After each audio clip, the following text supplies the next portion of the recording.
Mesdames et messieurs, The greatest festival of our contemporary society, the Olympic Games, is about to begin. This is going to be close. Oh! They're all completely gassed! They've given it everything on the global bucket! Oh, yeah! Oh! Oh! Brilliant. But that is an Olympic championship. Ready? Hello and welcome to another episode of Keep the Flame Alive, the podcast for fans of the Olympics and Paralympics. If you love the games, we are the show for you. I am your host, Jill Jaracz, joined as always by my lovely co-host, Alison Brown. Alison, hello. How are you? I am well. I had a test event this week. I went to a hockey game and I discovered an itchy hat. So that hat is not coming. Good you found it now. I know. Imagine if that was the only hat I brought. Oh, you Disaster. would be Disaster. Cranky Alison is not a fun Alison. No, itchy is the worst. Yes, it is. You know, we're getting down to the wire here. I have to start packing.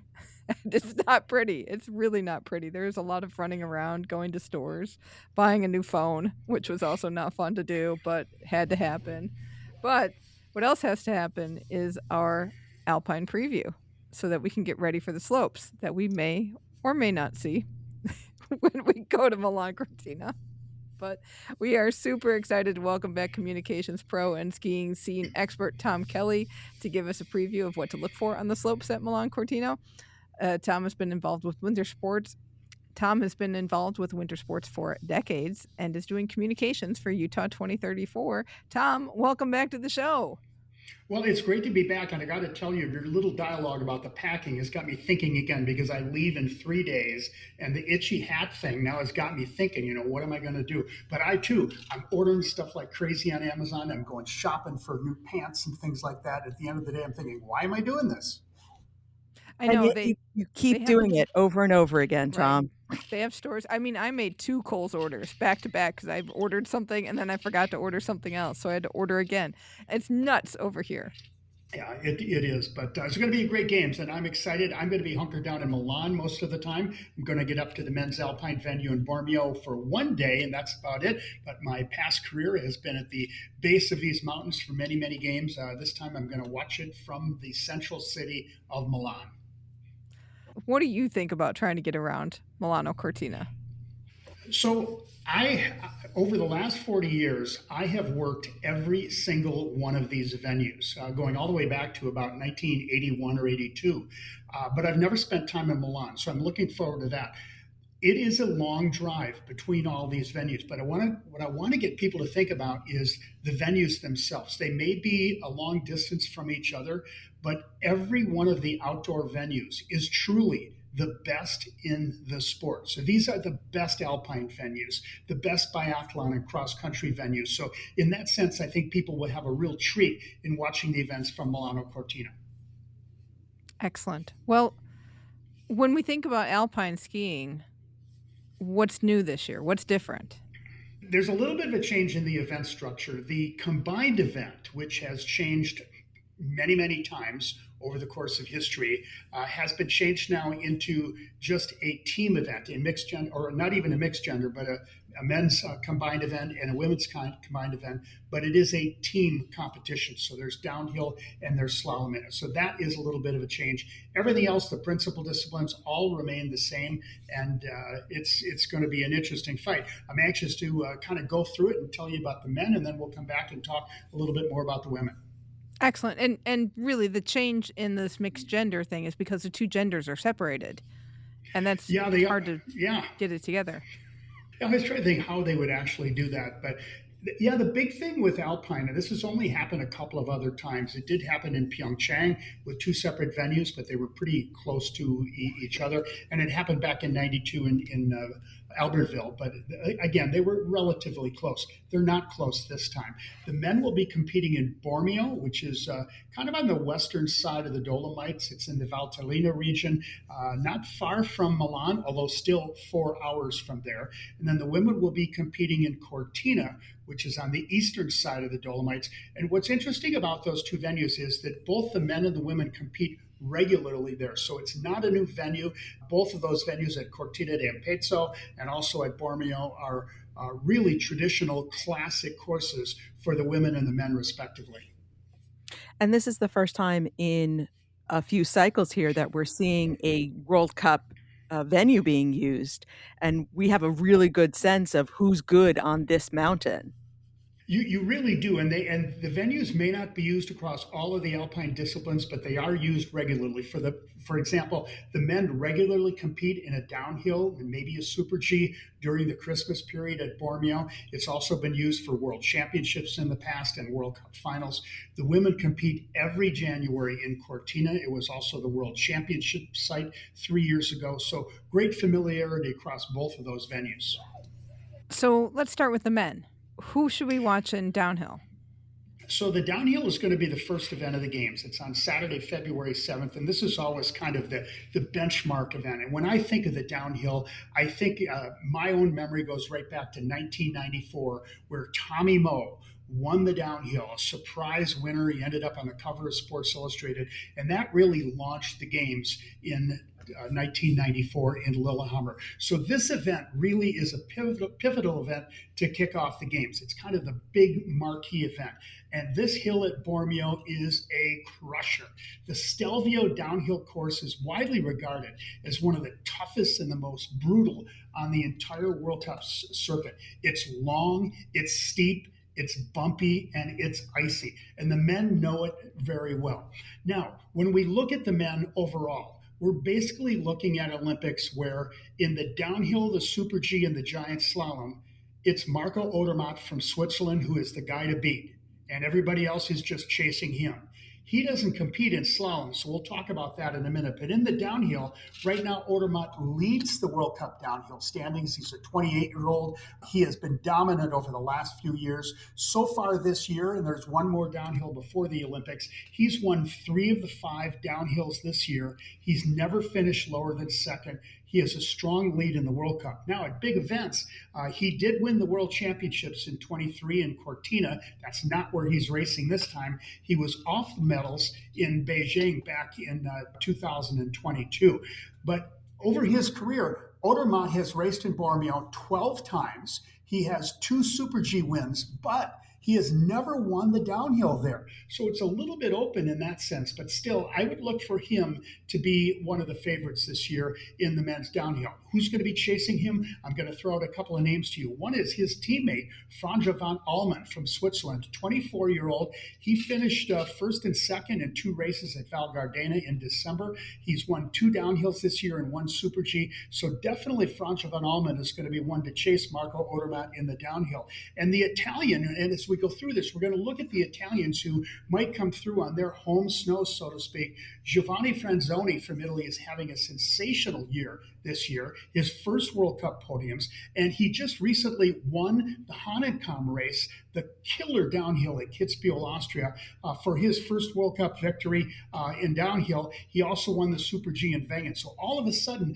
Giovanni Franzoni has positioned himself as maybe a possible favorite.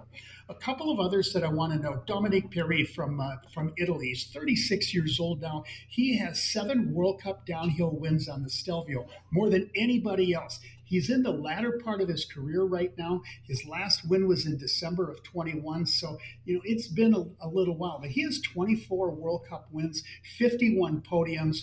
And he also has been to the Olympics 4 times, but has no medals. So I think he's a little bit of a long shot. But one of the real storylines on the World Cup this year has been that Austria is having a really weak year.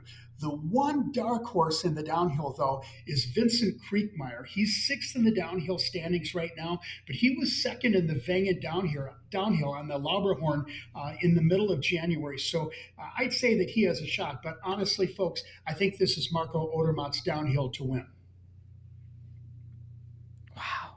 It's exciting. I mean, I just want to get on a train and go to Bormio now. try to see this. We're going to try.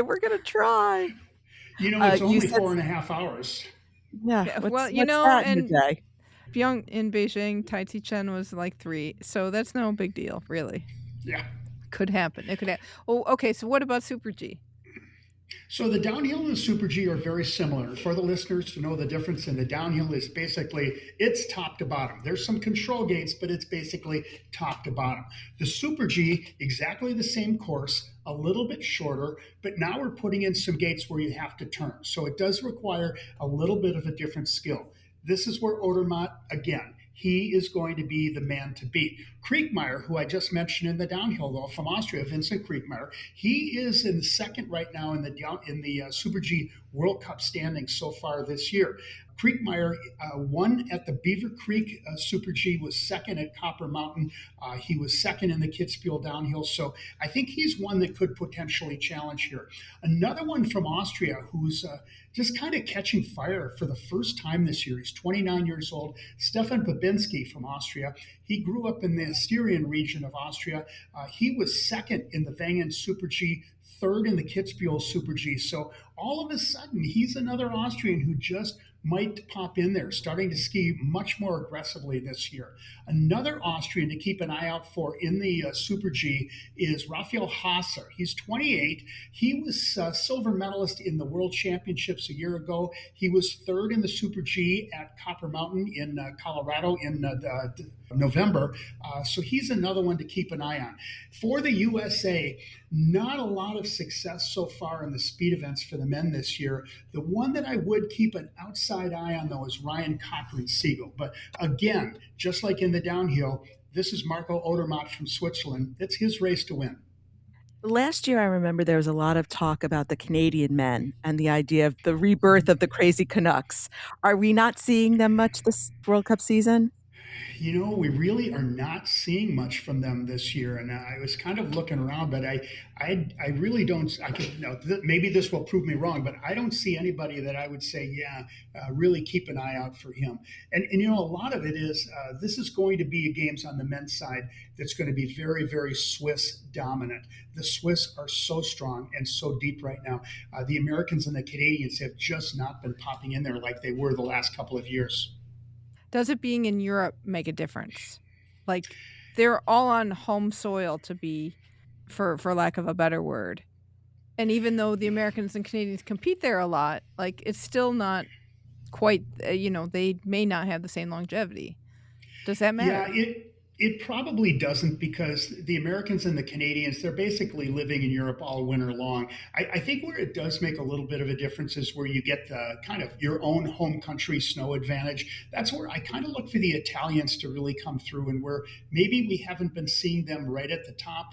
The Italians are going to really be putting in that extra effort, and they're going to have the motivation. We'll talk about that a little bit when we get down to the women, particularly Sofia Goggia is one that could be an example of that. And I think going back to the downhill, we talked a minute ago about the Italian Giovanni Franzoni. He's another one that we might look for that kind of gets that home snow advantage. Giant slalom. So in the giant slalom, and this is the one event I am going to go up to, it's on Valentine's Day, Saturday, February 14th. Interesting thing, they have not raced giant slalom at Bormio since 2008. Ted Ligety of the USA won back then. So it's been almost 2 decades since they've raced on the World Cup on the GS course at Bormio. So everybody's going to be on the same playing field. Right now, again, it's Marco Odermatt. He leads the World Cup standings. Second right now is Stefan Brennsteiner of Austria, and Henrik Kristoffersen from Norway is in third. But Odermatt, again, now we're shifting from the speed events, high speed down the mountain, over to the technical events where you're going through more gates. Giant slalom has a lot of control gates, but you still are getting very, very high speeds. So there's a lot of similarity between Super G and giant slalom. So Odermatt is going to be the dominant skier here. He is definitely the one to beat. He is the world champion from 2023 in Courchevel at the World Championships a year ago in Saalbach, Austria. He was off the podium, did not medal. But this year, he's won 3 of the 6 giant slalom races on the World Cup. So pretty dominant. He is also the defending Olympic champion in giant slalom. Ironically, as strong and dominant as he has been in the last few years, That GS gold medal from Beijing is the only Olympic medal that he has. So you can be sure he's going to be focused on this. A little bit about Stefan Brennsteiner. He's a two-time Olympian. He was on the gold medal team parallel squad for Austria back in Beijing. He's been to the World Championships 3 times, no medals. And he got his first World Cup win at Copper Mountain when Odermatt, one of the few races he didn't win, skied out of the course, and that left it open for Brennsteiner to win at Copper Mountain last fall. Henrik Kristoffersen from Norway is an interesting story, and we'll talk about him in slalom as well. He's 31, and he has been a dominant force over the last few years. He won bronze in slalom in 2014, silver in giant slalom in 2018, been to 7 world championships. He won the GS in 2019. He has 2 giant slalom podiums in the World Cup this year, but no victories. So he's somebody that has the experience. He's getting a little bit older. He's a little bit past I hate to say he's past his prime because he's still able to win this event, but he's not winning as consistently as he did a few years ago. And then one other wild card I'm going to throw in, who's an interesting athlete. We'll talk about him more in the slalom. Lucas Broughton from Brazil. Now, I know you're going to think, well, where do they ski in Brazil? Well, he's from Norway, but he had a little mix-up with the Norwegian Federation a few years ago, and he decided he was going to honor his mother, and he was going to change his national affiliation to Brazil. He's only 25 years old. He comes out of the Bærums Ski Club in Norway, which is one of the most prestigious clubs in the country. He does not have a good track record at Olympics and World Championships, no medals, but and in the giant slalom, he only has 2 wins, and they came back in 2020 and 2022. But he's been second twice this season in giant slalom, and he's a really interesting character. He's going to probably get a lot of coverage at the Olympics. Pretty notable guy. Long shot for him in giant slalom, but he is somebody who could sneak through. Interesting. Go Brazil. Yeah, who would have ever thought we'd be talking about Brazil on an alpine skiing podcast? Hey, we got to build. I should note, and I might have this number wrong, but I think there's 83 nations that will be competing in alpine skiing. And giant slalom is the one that most of the smaller nations compete in. You may remember Benji Alexander, who skied for Jamaica back in 2022. Good friend of mine. He lives up in Jackson, Wyoming, and he's really motivated a lot of the small nations to look at getting into the Olympics. And it's been kind of interesting to see what has materialized. But for folks that have a little time, stay and watch the live broadcast until all 80 some of them have finished. And you'll see some amazing countries that you've never heard of. You know, Alison, I just go right to Albertville 1992 and Steve, what's his name from Swaziland, now Eswatini. That's what I remember. Yeah. And to me, that's a bit of the spirit of the games. I know there's a lot of purists who just roll their eyes at it, but I happen to really feel that this is where the Olympic movement really shines in getting people from all of these other nations to compete. Totally agree. Slalom for the men. Okay, we're going to come back to our friend Lucas Broughton again from Brazil. He's the current leader in the World Cup slalom standings, and we have no Marco Odermatt now. He's done. He is not competing in slalom. So now we have an entire cast of characters. And get this, there's been 8 slalom races so far. There's one more before the games. And in the 8 races, there have been 6 different winners. There's been 7 nations represented in the top 10 of the World Cup standings. So it's really completely wide open.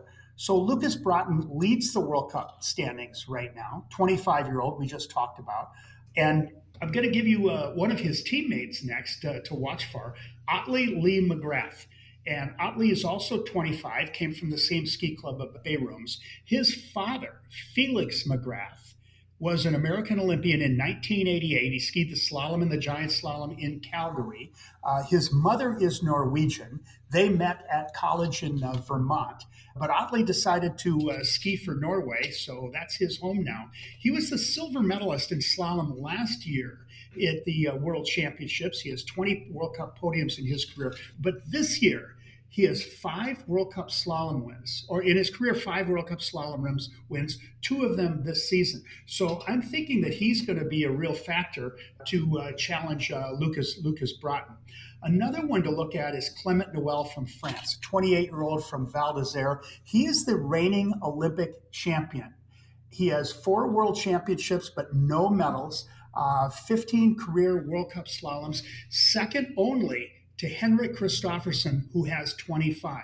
So at 28 years old, Clement Noel maybe not skiing quite at the same level he was a couple of years ago. Let's throw in Henrik Kristoffersen from Norway. He's 31 now, but he has 25 World Cup victories in slalom over his career. So I think either of them could be possibilities. My wild card on the men's slalom is a 27-year-old from France who is just starting to come on the scene. His name is Paco Rassat. He won the Gurgel Austria slalom to kick off the season in November. He won the Wengen slalom a few weeks ago in Switzerland. Those were his first career podiums. And just all of a sudden, this guy has come on the scene and really been an upstart. So I think the slalom is going to be the most interesting event for the men to watch. And the others, it's going to be, can anybody beat Odermatt? But I think the real story is going to be just the fight that we're going to have. And that one's coming up on Monday, February 16th. And that's just going to be a battle. Excellent. Is there anybody who would be a contender but is out with injury? So on the injury front, on the men's side, there's 2 athletes that I want to note. We're going to have a longer list on the women's side, but 2 notables that you're not going to be seeing here.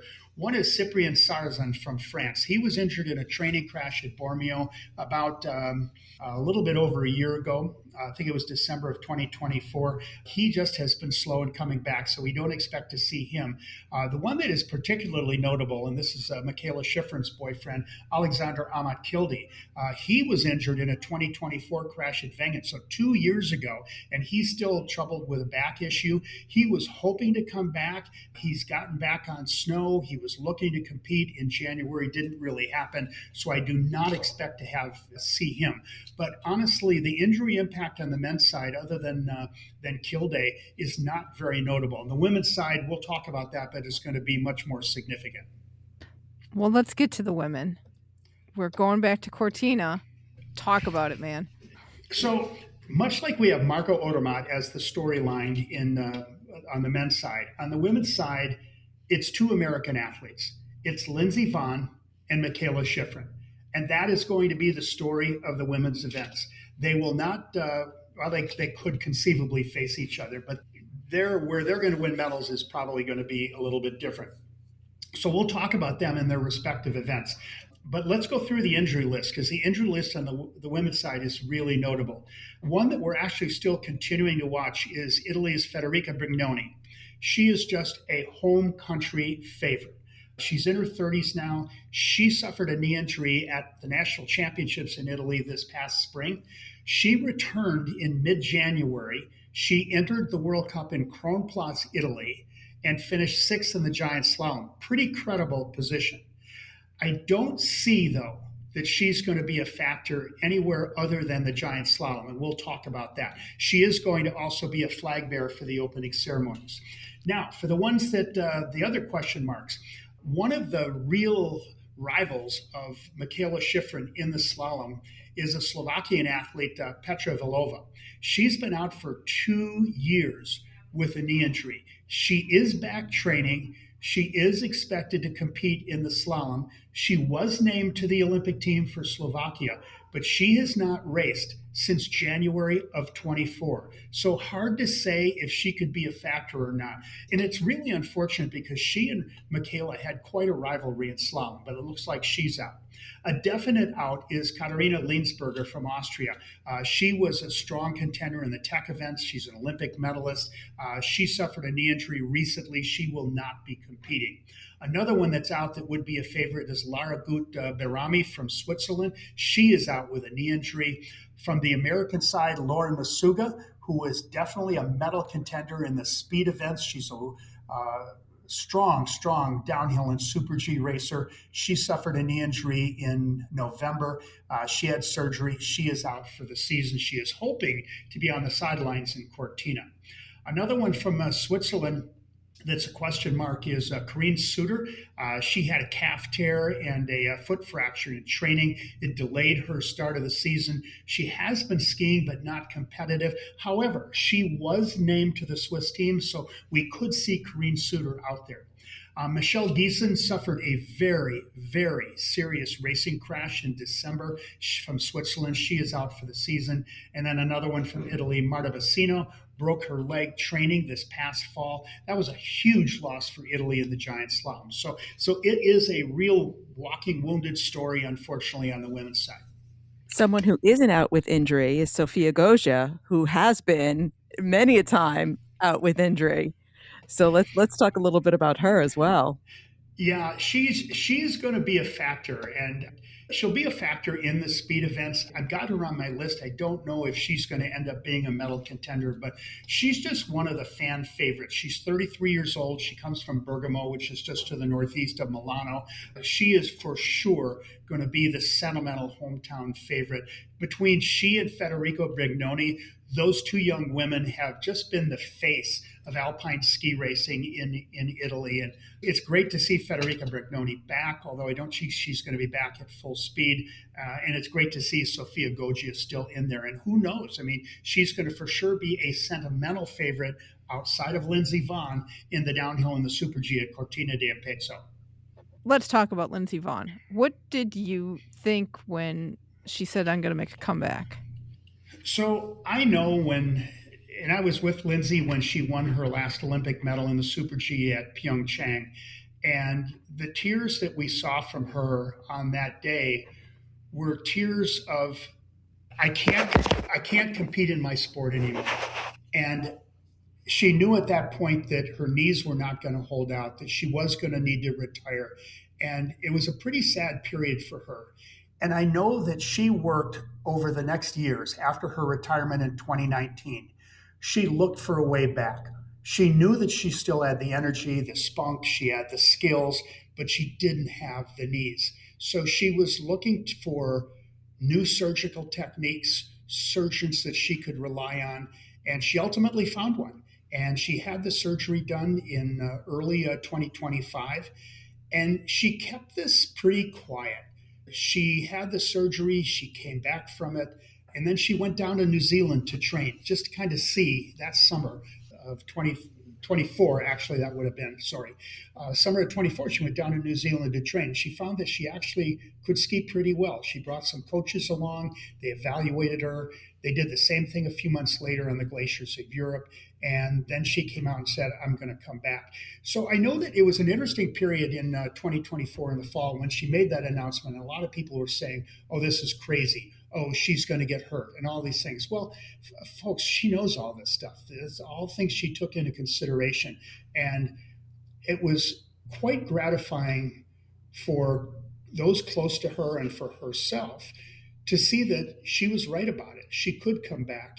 And, honestly, regardless of what she does in Cortina in the next few weeks, people are going to respect the fact that she found a way back and she did it the proper way and she came back and she's been competitive.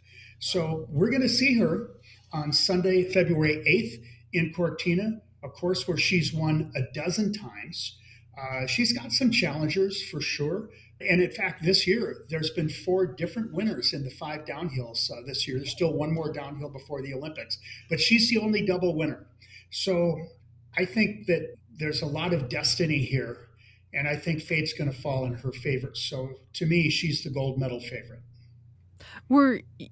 What did you think when you saw how well she was coming back? Were you surprised or not surprised? I was not surprised. It maybe came a little bit earlier than I'd thought. I was actually with her for one of her first World Cups over in Beaver Creek. And then where she really hit it was in St. and that was in December of 24. And she did the same thing, winning there in December of 25. So she came back really pretty quickly.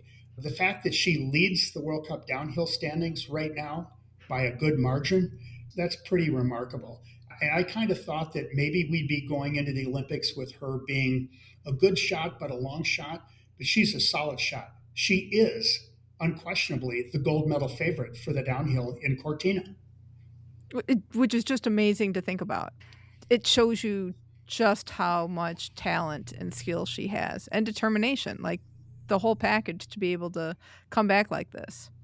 Yeah, it is pretty remarkable. The other piece that I really like is that a lot of her has rubbed off on the team. She's been an amazing mentor. She isn't just out there for Lindsey Vonn. She's out there helping her teammates. The progress of Lauren Masuga, who I know well from Park City, sadly being injured right now, but the progress that Lauren Masuga made last year is quite remarkable. And a lot of that is because she had a mentor like Lindsey Vonn. I look at Jackie Wiles from the U.S. team, 31 years old, pretty old by many standards, but not compared to Lindsey. But the progress that Jackie Wiles has made in her comeback, what Breezy Johnson has been able to do. So that entire U.S. women's team on the speed side has been buoyed by Lindsey Vonn's engagement there and willing to be a mentor for the rest of the team. Anyone else to watch in downhill for the women? So in the downhill, on the challenger side, Emma Eger from Germany is an interesting one. She has a World Cup win this year. She's 22 years old. She's really the youngest person that we'll talk much about in this interview. She was actually born in Sweden. She grew up there skiing in Sundsvall. The family then moved down to Engelberg, Switzerland. Then they moved back to Sweden. But her father is German, so she's chosen to ski with the German team. She has 4 career wins, 2 in downhill, 2 in Super G. And she did beat Lindsey Vonn head-to-head in the second downhill in St. Moritz in December. So I think that, she's kind of the young one coming up, and I look for her to be a formidable challenger. Another one from the German team is Kira Wiedel-Winkelmann.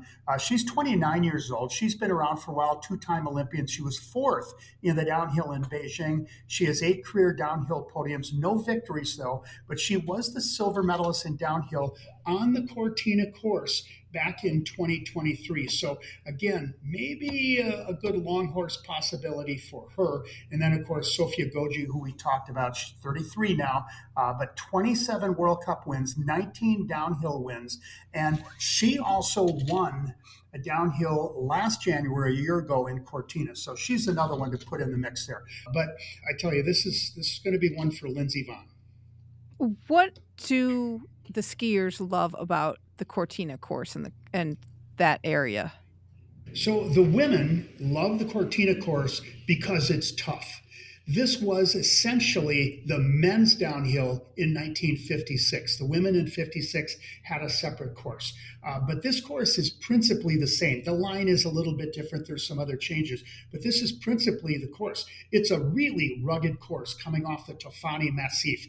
And if you've seen it on television, you have those beautiful red rock formations as they come down from the start off the Tofani.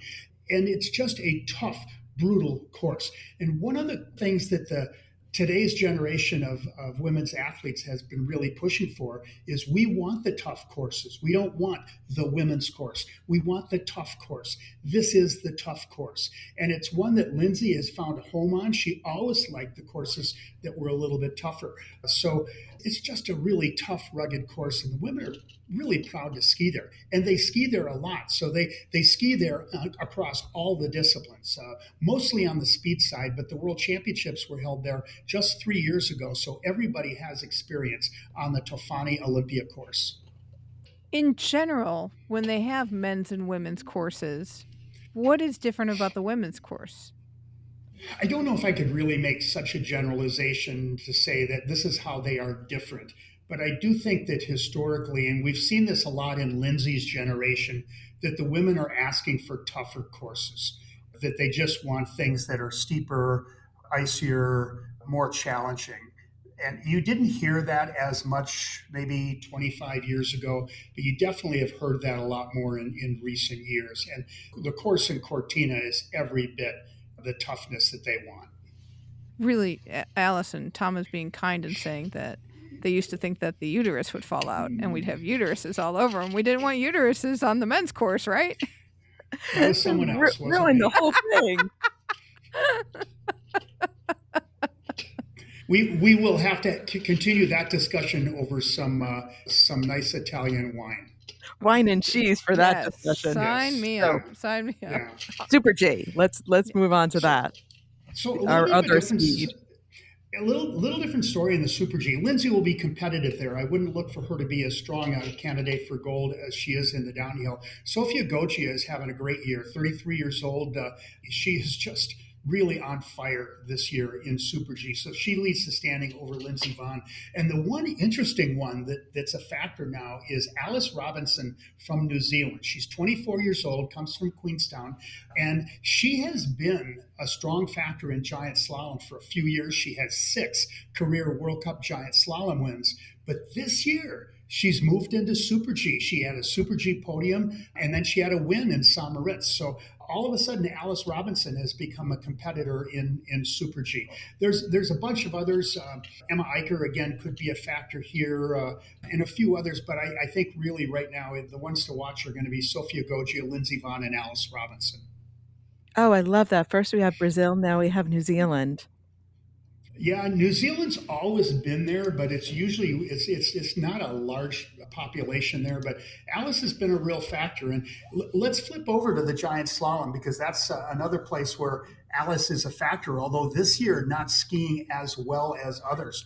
The women's giant slalom is coming up on Sunday, February 15th. The current World Cup standings, Julia Scheib of Austria is in the lead, and she's an interesting story. Camille Ross from Switzerland is second. Sarah Hector is third. And then we have Michaela Schifrin standing in fourth right now in the giant slalom. Paula Molson from the USA in sixth. But to tell you a little bit about Julia Scheib, she had her first career World Cup victory last October in Solden, and it was a really important one for the Austrians.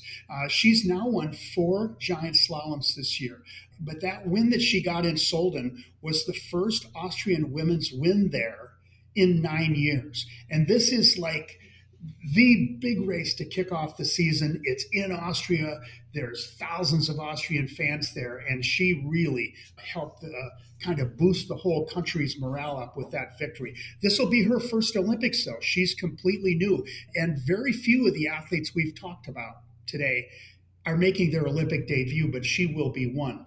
The one, though, that I really kind of like here and also in the slalom is Camille Rost from Switzerland. She's 28 years old. She has 4 World Cup wins, 3 in slalom, 1 in giant slalom. But she swept just a few weeks ago in Kranjska Gora. She swept to giant slalom and slalom World Cup victories. So I think she's going to be one to watch. She has no Olympic medals, but she was at Beijing. Another one who's been kind of sneaking in there all of a sudden is a 33-year-old from Sweden, Sarah Hector. She's the reigning Olympic giant slalom champion. Haven't heard so much from her in recent days, but in Spindler of Milin in Czechia over the weekend, she picked up a win over Paula Molson and Michaela Schifrin in the giant slalom, a really impressive victory. 8 career GS wins, so I look for her to be a factor. Paula, and we will talk about Michaela Schifrin in a minute, but Paula Molson, another American, I just really love her story. She's 31 years old now. She's from the Twin Cities area in Minnesota, grew up at Buck Hill, same place that Lindsey Vonn came from. So Paula was on the U.S. ski team and then went to college. And oftentimes going to college is not a part of the pathway back to the top. She went to UVM, University of Vermont. She won the 2017 slalom title for UVM, and then started making her way back. And it was an arduous path, but she had the perseverance to stick with it. She has 9 World Cup podiums to her credit now, 4 this year, doesn't have a win yet, but came very close this past weekend. So she's going to be a factor, I believe, for the medals in both giant slalom and slalom. And that brings us to Michaela Schifrin. Michaela is 30 now. She has 108 World Cup wins. 71 of those have come in slalom, 22 in giant slalom. So right now, she's skiing a little bit better slalom than she is GS, but I think it's anybody's game when we get to the Olympics. But look at her array of medals. She won the gold in the slalom in Sochi in 2014, now 12 years ago. 8 years ago in Pyeongchang, she won gold in the giant slalom. But in Beijing, she was a did not finish in the slalom and the giant slalom. It was a very painful time for her. And now she's skiing well, she's dominant, she's having fun, and I think she's going to be a strong one in both the giant slalom and the slalom. A lot was made of that Lindsey Vonn and Michaela Schifrin won't be competing against each other. Could that change at all? I don't think that it will, but it could. Where it could is in the Super G. I just don't think that it'll happen because the U.S. is so deep on its speed side, but that's the only place they could potentially compete. Lindsey Vonn is not going to go into the giant slalom. Will Michaela Schifrin go into the Super G? I think time will tell, but I'd be really surprised if that were the case. It's going to be a good Olympics. Yeah, it really is. Like in skiing, this is going to be great fun to watch. So that it takes us to the women's slalom, which will be the last Alpine event of the games. And I don't know if this one is as rumble-tumble as the men's slalom is going to be. Schifrin is just dominant here, just totally dominant. She's taken 7 wins in slalom this year and pretty much unbeatable. The one who has had success, though, against her is Camille Rast from Switzerland, we talked about. Another one is Wendy Holdner. Wendy is 32 now. She was the bronze medalist in Beijing in the slalom and was the silver medalist going back to Pyeongchang. So she's got a good possibility. Others are Katharina Truppe from Austria and, again, Paula Moltzen, who we talked about. But the other one that I kind of have my eyes on is a 19-year-old who's skiing for Albania, Lara Kulturi. And she has 4 slalom podiums this year, no wins. She's the junior world champion in Super G from 23, but she's just a real rising star. Now, a little bit of background on her. You're probably saying, how much do they ski in Albania? Well, they do ski quite a bit. Lara Kulturi is from Italy. Her mother is actually an Olympic champion from 2002, Daniela Ceccarelli, won the downhill at Snow Basin. But Lara Kulturi's father is Albanian. So she's chosen to ski for Albania with her father and mother as her coaches. And we haven't heard a ton from her, but her 4 slalom podiums this year tell me that she has to be considered in the mix. I thought figure skating was wild with the country swapping. I did not realize how much country moving around is happening in skiing. Is this different than historically, or is this pretty standard? Well, it's not a lot, but usually when there is country swapping, you hear about it because they're notable figures. Now, we've talked about 2 here, Lucas Broughton and Lara Kulturi. I'll throw out another one for you. It's not in alpine skiing, but in biathlon, Campbell Wright, who was born of New Zealand and American parents, and he switched his team from New Zealand to the U.S. so he would have a stronger support structure. He is actually a medal contender in biathlon this year. So that's another example. In my tenure with U.S. ski and snowboard over 30 years, I can tell you a handful of these that I saw. But yeah, it does happen out there, and there's usually a lot of intrigue connected to it. Our favorite kind. Yes. All right, Tom, anything else we should know about Alpine? Wow, that's a lot of stuff. I know.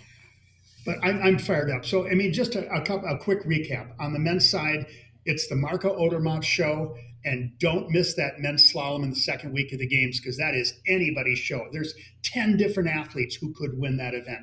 And on the women's side, Lindsey Vonn on the speed events, Michaela Schifrin on the tech events. And it's going to be a great games for alpine ski racing. Excellent. Well, we are looking forward to it. Just want to see everybody stand up at the end.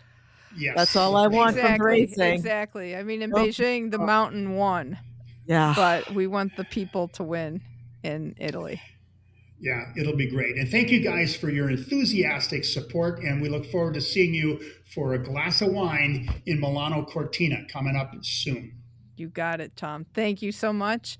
And that's it. Next, one more show before we will be in Italy. Alison, you ready? No, I'm not. Well, we better get packing. I'll start pouring the wine now. Well, folks, we're going to get to packing, so that'll do it for this episode. Thank you so much for listening. And until next time, keep the flame alive.